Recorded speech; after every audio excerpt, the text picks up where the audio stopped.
Chief officer દ્વારા સભ્યોને આક્ષેપ કરતા જણાવ્યું કે તમે દૂધે ધોયેલા નથી તેવી વાત પણ કરવામાં આવી।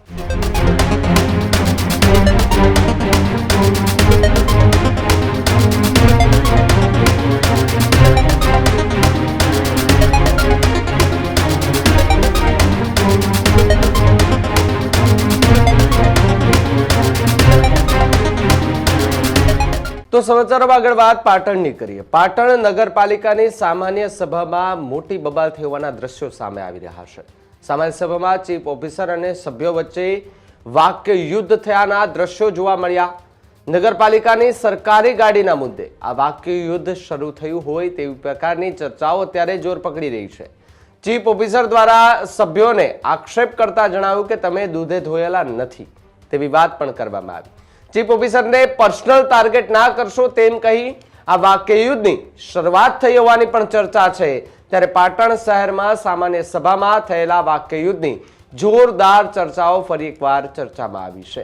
ત્યારે હોબાળાના દ્રશ્યો જે છે તે પણ સામે આવ્યા છે કે જ્યાં નગરપાલિકાને આમ તો સામાન્ય સભા હોય તો આસપાસના વિસ્તારોની અંદર કયા પ્રકારની કામગીરી કરવી, કયા પ્રકારના વિકાસલક્ષી કામો કરવા તેને લઈને એ સભ્યો વચ્ચે ચર્ચા થતી હોય, ચીફ ઓફિસર વચ્ચે ચર્ચા થતી હોય, પરંતુ ક્યારેક ક્યારેક એવી પણ ચર્ચાઓ જોવા મળે કે જેની અંદર નગરજનોની વાત તો ઠીક છે પરંતુ પોતાના ફાયદાની વાતો ક્યારેક વધારે થતી હોય અને પોતાના ફાયદાની વાત એટલા માટે થાય તો ત્યાં વિરોધ શરૂ થઈ જાય। સરકારી ગાડીની વાત આવે, કોઈ કામની વાત આવે, એ કામ કરવા માટે તો કોઈ મેદાને આવવું નથી, બસ માત્ર ને માત્ર આવી બેઠકોની અંદર એકબીજાના ટાંટિયા ખેંચવા છે અને એકબીજાના ટાંટિયા ખેંચ્યા સમય પૂરો થયો એટલે પછી પોતપોતાના ઘરે જતું રહેવાનું।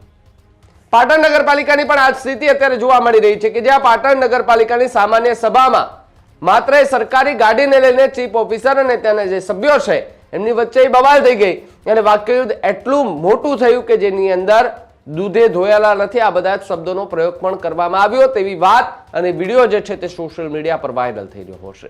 ત્યારે વિડીયો પણ જુઓ કે જેની અંદર પાટણની નગરપાલિકાની સામાન્ય સભામાં કયા પ્રકારની બોલાચાલી થઈ હતી એના